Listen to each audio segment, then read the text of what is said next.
passe seul avec lui, Non, je mais sais pas. ce qui est intéressant, c'est qu'au début, on disait que bon, l'Afrique n'était pas du tout une préoccupation états-unienne, et on se rend compte quand même que là, il y a beaucoup de choses, notamment liées à l'Afrique des Grands Lacs et à des logiques de minerais pour des compagnies américaines et autres, parce que ce serait intéressant de savoir les réels bénéficiaires de ce fameux traité de paix qui, en fait, n'en est pas réellement, hein, c'est plus un traité commercial entre la Ouais, République du Congo, le Rwanda, sous l'égide du Qatar et des tu fais bien États-Unis. de le rappeler. Oui, parce qu'en gros, ça va légitimer le détournement des matières premières congolaises au Rwanda à travers une filière dite régulière et légale.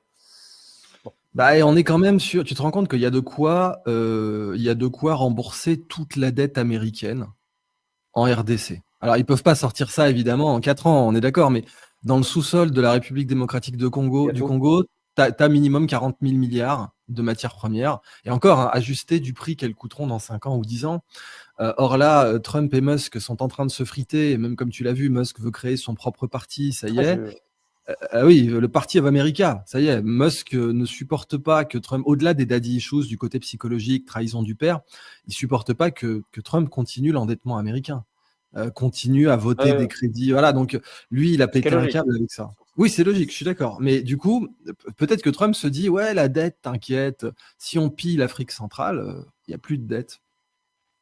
Après, c'est vrai que tu vois, le matériel, ensuite, il Mm. faut l'exploiter.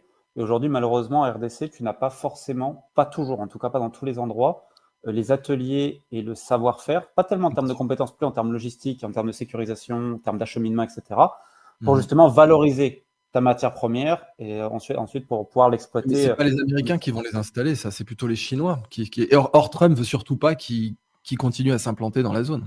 Sachant aussi que tu avais en RDC, avant, l'un des grands maniaques était, je crois, un Israélien, si je ne dis pas de bêtises, qui Oui, avait sur le été. diamant. Mm. Voilà, notamment. Donc, il y a toujours eu beaucoup d'influences étrangères dans cette zone-là, Mm. même déjà à l'époque des années 90, suite à ce qui s'est passé au Rwanda, où il y a quand même eu de multiples influences étrangères.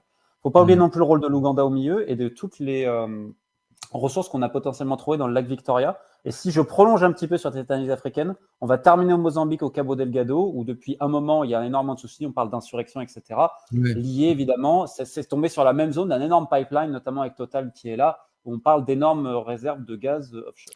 Ah oui, tout à fait. Dans tout le canal du Mozambique, il y a énormément de. Bah, peut-être que c'est ça. Alors, soit Trump ne calcule pas et se dit après moi le déluge, ce qui serait bizarre parce qu'il a quand même toute une dynastie qu'il veut placer, y compris son plus jeune fils qu'il est vraiment en train de contribuer à placer.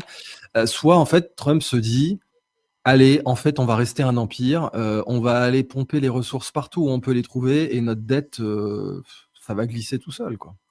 Bah, il y a un vrai côté, en tout cas, de deal commercial à travers ces soi-disant deals de la paix, ça c'est certain. Ouais, ouais, bah, là